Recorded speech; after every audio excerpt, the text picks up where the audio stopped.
তো hello guys, এখন বাজে সকাল ৭টা। আমি ঘুম থেকে উঠে পড়েছি। উঠে দেখি কত রোদ উঠে গেছে। জানলাটা খুলে দেখি কত রোদ দেখো। তারপরে তো আমি আস্তে, আস্তে বিছানাটা গুছিয়ে নিলাম। কারণ ঘুম থেকে উঠে সবার আগে আমি বিছানা না গোছালে আমার ভাল লাগে না।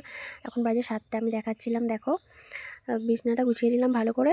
তারপরে দেখি এদিকে তাকিয়ে দেখি জানলার ওখানে একটা প্রজাপতি এসছে সকালবেলায়। তারপরে আমার বোন এসেছিল ঘরে। আমি বাইরে গিয়ে দেখি মা উঠান ঝাড় দিচ্ছে। আর তারপর আমি ঠাকুরের থালাটা নিয়ে চলে গেলাম ফুল তুলতে। মানে আমাদের শিউলি গাছে অনেক ফুল ফোটে। তো সকালে শিউলি ফুলগুলো কুড়িয়ে নিলাম। আর শিউলি ফুল আমার ভীষণ ভাল লাগে। দেখো কত সুন্দর লাগছে শিউলি ফুলগুলো, কতগুলো কুড়িয়েছি আমি। তারপর ঘরে এনে রেখে দিলাম।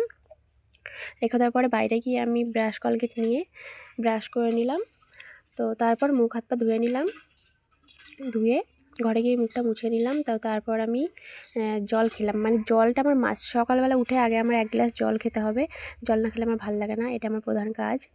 আর তারপরে আমি বসে গেলাম আমার কাজ নিয়ে। তো একটু প্র্যাকটিস করছিলাম। তো বাই।